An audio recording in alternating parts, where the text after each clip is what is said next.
मुख्य मार्ग पर उस वक्त अफरा तफरी मच गई जब साख गांव के पास एक चलती कार में अचानक से भीषण आग लग गई। देखते ही देखते आग ने विकराल रूप ले लिया और कुछ ही देर में पूरी कार धू-धू कर जलने लगी। गनीमत हालांकि ये रही कि कार सवार सभी लोग समय रहते वाहन से बाहर निकल गए, जिससे कि एक बड़ा हादसा होने से टल गया। घटना के बाद सड़क पर कुछ देर के लिए अफरा तफरी का माहौल भी बन गया। फिलहाल आग लगने के कारणों का पता नहीं चल पाया है कि आखिर गाड़ी में आग लगी तो लगी कैसे। तस्वीर आपको दिखा रहे हैं, ये उसी गाड़ी की तस्वीर दिखा रहे हैं जिसमें आग लगी है। हालांकि गनीमत रही कि इस गाड़ी के अंदर कोई सवार नहीं था। जैसे ही लोगों को भनक लगी, लोग गाड़ी से बाहर निकल गए। उसके बाद गाड़ी में आग लग जाती है और ये आग धीरे धीरे और ज्यादा भयावह हो गई।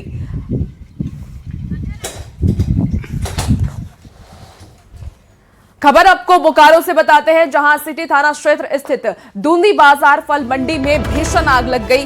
देखते ही देखते आग ने विकराल रूप ले लिया। सूचना मिलते ही मौके पर पहुंची दमकल की गाड़ी ने आग पर काबू पाया, लेकिन तब तक आग की चपेट में आने से 3 फल दुकानें और उनके पीछे बनी झोपड़ी नुमा संरचनाएं जलकर के खाक हो गई। शॉर्ट सर्किट से आग लगने की आशंका जताई जा रही है। आग लगने से कई क्विंटल फल, रैकेट और अन्य सामान जलकर नष्ट हो गए हैं। बताया जा रहा है कि इस क्षेत्र में कुछ लोग अवैध बिजली कनेक्शन का उपयोग करते हैं, जिससे कि ऐसी घटनाओं की संभावना ज्यादा बढ़ जाती है। फिलहाल आग लगने के कारणों की जांच की जा रही है कि आखिर किस वजह से आग लगी है, लेकिन प्राथमिक जो जानकारी सामने आई है, शॉर्ट सर्किट की वजह से आग लगने की जानकारी मिल रही है। तो तस्वीरें देखिए कितनी भयावह ये आग लगी।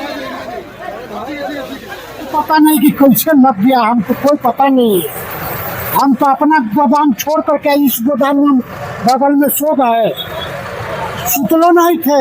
11:30 तो वहीं रहा था, 11:15 करेट उड़ेट लगाया तो हम देख रहे हैं कि लगा रहा है करेट, तलुक आग लग गया। दुकान में तो आम का सीजन है, आम रखा हुआ है और जो स्थानीय लोग हैं यहाँ पर जो रहने वाले, उन लोग तो आम निकाल लिए कुछ, बाकी तो और आधा से ज्यादा जल गया और ऊपर से छप्पर ऊपर पे सब गिरा हुआ है। जस्ट हमको पता चला तो घर से पहुंचे तो देख रहे हैं सब जला हुआ स्थिति में। अपने फायर ब्रिगेड और सब सिटी थाना सब पहुंचे हुए, सब आग बुझाने का प्रयास में लग के आग तो बुझ गई। दूंदी बाग फल मंडी में आग लगने की सूचना मिली। सूचना के उपरांत हमारी अग्निशमन बोकारो की 2 गाड़ी और एक सेल की गाड़ी आई है। आग को हम लोग पूर्ण रूप से बुझा लिए हैं। और चलिए सियासत की खबर का रुख कर लेते हैं। राज्य से आपको इस वक्त की एक बड़ी खबर बता रहे हैं। दिल्ली दौरे पर सीएम हेमंत सोरेन नीति आयोग की बैठक में शामिल होंगे। युवाओं के विकास पर रहेगा फोकस। आपको बता दें कि वरिष्ठ अधिकारियों का दल भी रहेगा साथ। केंद्र से सहयोग की मांग उठाएंगे सीएम हेमंत सोरेन। आपको बता दें कि रांची मेट्रो परियोजना पर हो सकती है चर्चा। नमामि गंगे योजना में शहरों को शामिल करने की मांग भी सीएम कर सकते हैं। राज्य की योजनाओं का प्रस्तुतिकरण करेंगे सीएम। झारखंड के विकास एजेंडे पर भी होगी चर्चा और दिल्ली में अहम बैठक पर सबकी नजर टिकी हुई है। रांची से आपको इस वक्त की एक बड़ी खबर बता रहे हैं। झारखंड के विकास एजेंडे पर चर्चा आज होने वाली है। नीति आयोग की ये बैठक होगी जिसमें कि सीएम हेमंत सोरेन राज्य के बारे में जानकारी देंगे। प्रधानमंत्री नरेंद्र मोदी की अध्यक्षता में ये बैठक है और ये बैठक कई मायनों में काफी ज्यादा अहम मानी जा रही है। नीति आयोग की बैठक में सीएम सोरेन शामिल होने वाले हैं। युवाओं के विकास पर फोकस रहेगा। वरिष्ठ अधिकारियों का दल भी साथ रहने वाला है और ज्यादा जानकारी के साथ संजय सिन्हा हमारे साथ जुड़ चुके हैं। संजय, नीति आयोग की बैठक में झारखंड की ओर से सबसे बड़ा मुद्दा क्या रहने वाला है आज? देखिए, सबसे बड़ी बात है कि नीति आयोग की जो बैठक है उसमें मेन मुद्दा है युवाओं के विकास को लेकर क्या काम किए जा रहे हैं। सरकार की योजनाओं में युवा कहाँ है? तो जाहिर है कि मुख्यमंत्री हेमंत सोरेन राज्य में युवाओं को लेकर जितनी योजनाएं चल रही है उसी पर फोकस करेंगे और ये मुद्दा हम रहेगा कि बात अब कीजिए दूसरे मुद्दों पर।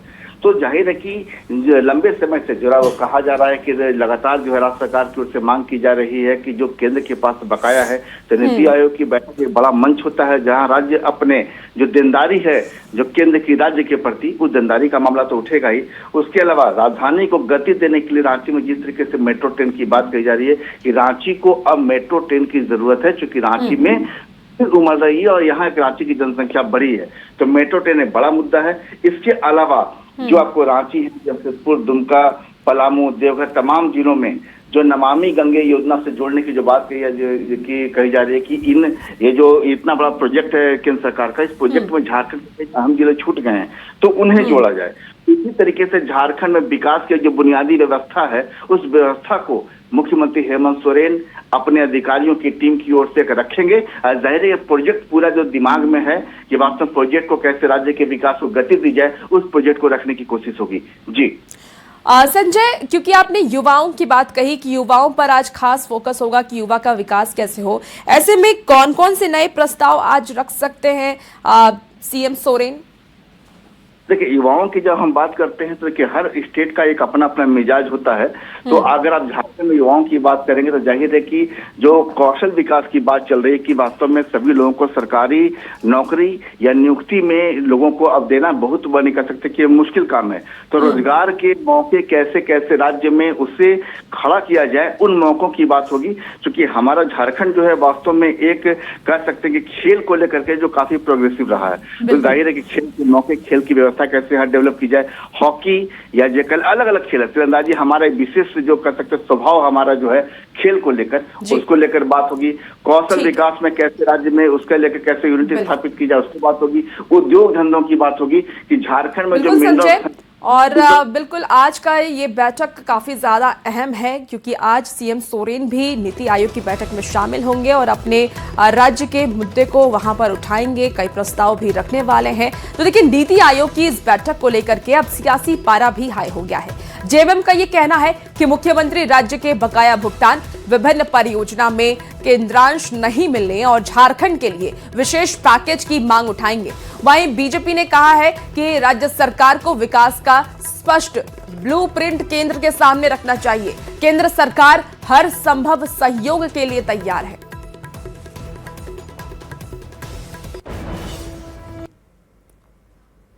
आज झारखंड से जुड़े हुए कई लंबित मामले हैं, उन लंबित मामलों का निपटारा केंद्र सरकार कर दे। हम तो यही चाहते हैं, उचित हक और अधिकार मिले इस राज्य को। 1,41,000 करोड़ रुपए जो बकाया है वो मिले, क्योंकि हमारे देश के खनिज संपदा से पूरा देश जगमग होता है और एक बहुत बड़ी राशि जीएसटी और टैक्स के रूप में केंद्र सरकार को मिलती है। तो उसका रॉयल्टी उचित हम लोगों को जो हमारा अधिकार है वो मिले। साथ ही कई ऐसी योजनाएं हैं जिसमें केंद्रांश रोक के रखा गया है, उसमें उचित केंद्रांश मिले और सौतेला व्यवहार न हो हमारे साथ। नीति आयोग की बैठक में स्वाभाविक तौर पे राज्य का जो हमारा बकाया है उस मुद्दे पर भी हम बातचीत करेंगे। लंबा अरसा बीत गया है और राज्य के बकाया राशि का अभी तक भुगतान नहीं हुआ है। इसके साथ साथ जो पैसा राज्य के लिए केंद्र सरकार से चाहिए, वो पैसे का भी भुगतान केंद्र सरकार अभी तक नहीं की है। तो इन तमाम मुद्दों पर हम नीति आयोग के समक्ष अपनी बातों को रखेंगे और उम्मीद है कि नीति आयोग की सिफारिश के बाद जो हमारा अंशदान होता है, जो हमारा बकाया पैसा है, वो केंद्र की सरकार भुगतान करेगी। हमारा तो आग्रह होगा कि मुख्यमंत्री जी जो बार बार 1,41,000 करोड़ के बकाया की बात करते हैं, तो कितनी बार हमारे प्रदेश अध्यक्ष और नेता प्रतिपक्ष ने कहा कि साहब उसका ब्यौरा दीजिए, आंकड़ा दीजिए। सिर्फ कह देने से कि 60,000 करोड़ जमीन अधिग्रहण का बाकी है, तो उसका ब्रेकअप देंगे ना, किस क्षेत्र में कितना है उसको आप रखें। और अगर जेन्युइन मांगे होंगी तो हम आपके साथ खड़े हैं, भाजपा के सांसद आपके साथ खड़े हैं, लेकिन ये पूर्णतः हवाबाजी लगती है। लेकिन हमें उम्मीद है कि मुख्यमंत्री जी झारखंड के लिए जरूर सार्थक बात करेंगे और केंद्र सरकार तो पहले से कहती है कि पैसे की कमी हम झारखंड को नहीं होने देंगे। अब चलिए बात हम राज्यसभा चुनाव की कर लेते हैं। राज्यसभा चुनाव इस बार त्रिकोणीय मुकाबले की ओर बढ़ता नजर आ रहा है और इसी बीच कांग्रेस विधायकों को झारखंड से बाहर शिफ्ट किए जाने की चर्चाओं ने राजनीतिक माहौल गर्म कर दिया है। हालांकि फिलहाल इन चर्चाओं पर विराम लग गया है। वहीं जेएमएम ने अपने विधायकों पर पूरा भरोसा जताते हुए कहा है कि उनके विधायक बिकाऊ नहीं टिकाऊ हैं। दूसरी ओर बीजेपी ने भी तंज कसते हुए दावा किया कि कांग्रेस समर्थित उम्मीदवार की हार तय है। झारखंड मुक्ति मोर्चा के विधायक पूरी तरह से 100% 24 कैरेट के हम मानते हैं उनको। कोई भी बिकाऊ नहीं है, टिकाऊ है, आंदोलन की उपज है, शिबू सोरेन के शिष्य हैं। पैसे का प्रलोभन उनको नहीं दिला पाएगा हमारे जो विधायक हैं। रही बात कांग्रेस पार्टी की, तो मैं समझता हूं वो भी इसी मानसिकता के होंगे, लेकिन कांग्रेस पार्टी को अगर लगे कि हमें सुरक्षित स्थान पर इन लोगों को रखना है, कोई प्रलोभन, कोई डर, कोई भय, संवैधानिक एजेंसियों का खतरा दिखा के कोई उन्हें तोड़ ना ले, तो मुझे लगता है वो पार्टी निर्णय ले सकती है। मैं फिर इस बात को कह रहा हूं कि यह झारखंड है और यह नीलांबर पीतांबर की धरती है, भगवान बिरसा की धरती है, चांद भैरव की धरती है। और इस धरती में एक बार हम फिर ऑपरेशन लोटस को कुचलने का काम करेंगे राज्यसभा चुनाव में। भाई झारखंड मुक्ति मोर्चा ने तो स्पष्ट कर दिया कि उनके विधायकों पे उन्हें भरोसा। कांग्रेस क्यों इनको लेकर जाना चाह रही थी?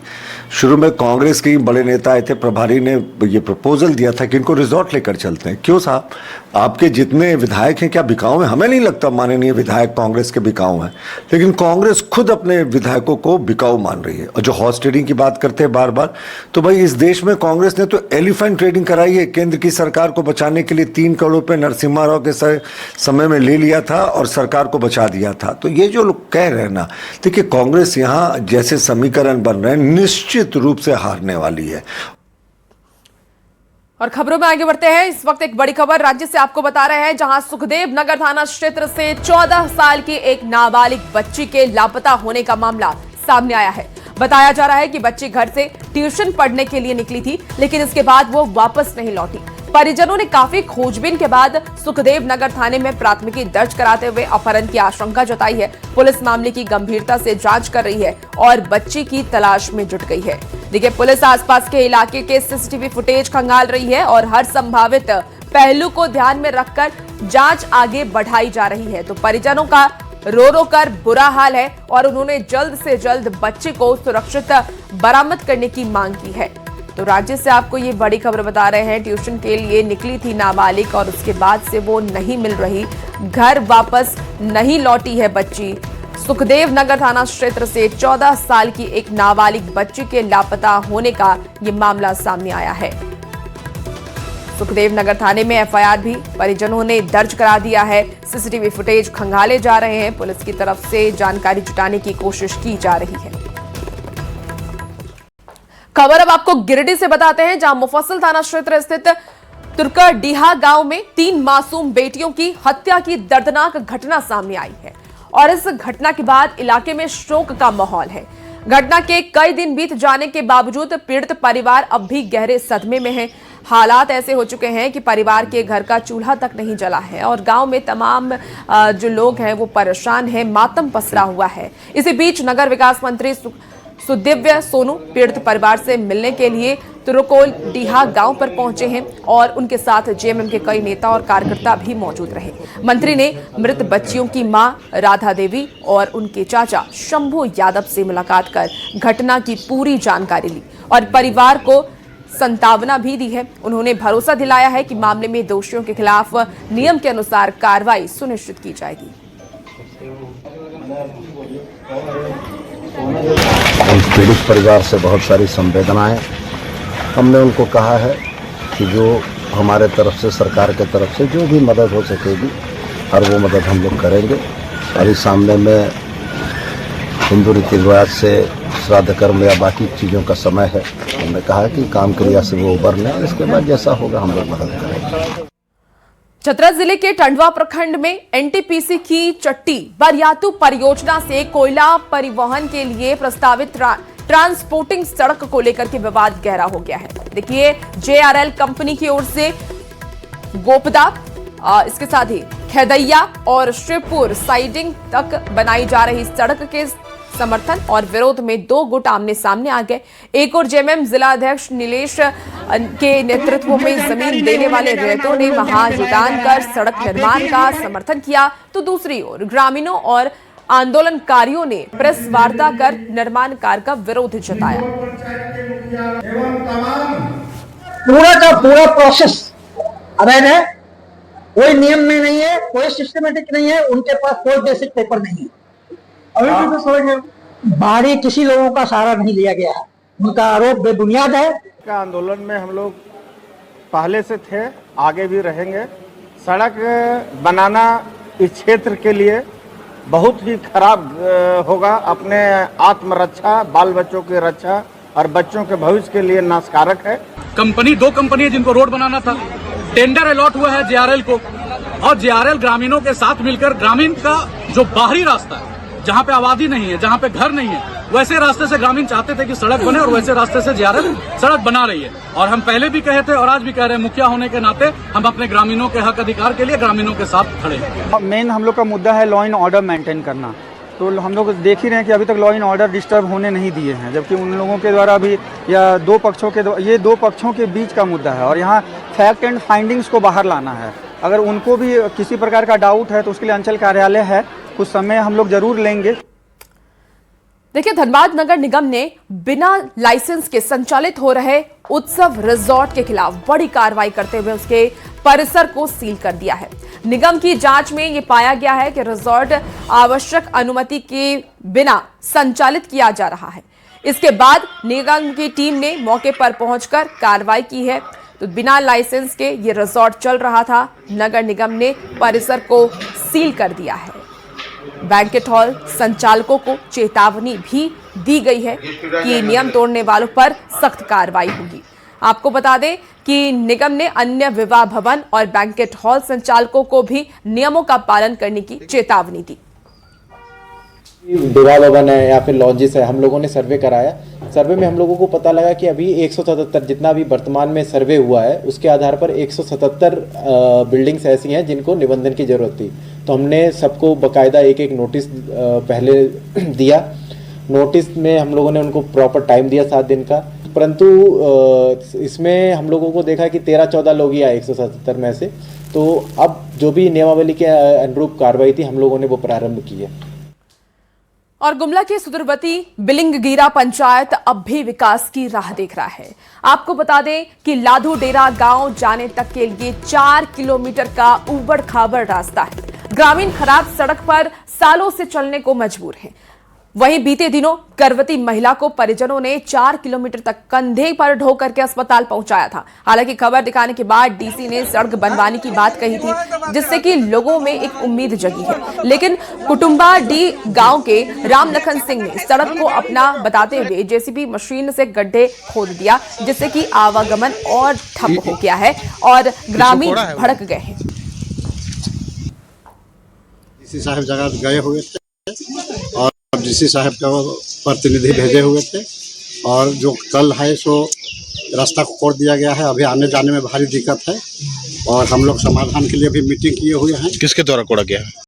तेतरा सिंह जी का पड़ता है, कुटवाड़ी का। अच्छा, उनके कोड़ दिया गया है। बहुत मुश्किल से समझा है, तो आने जाने के लिए मतलब रास्ता का अवरुद्ध कर दिया है गड्ढा कोड़ के। हाँ। हमारे गांव को आने जाने में बहुत ही तकलीफ होता है, खास करके बीमारियों में जो पीड़ित होते हैं वो लोग के लिए अभी तो ऐसा हाल बना दिया है कि मोटरसाइकिल भी आने जाने में स्थगित है। और फिलहाल वक्त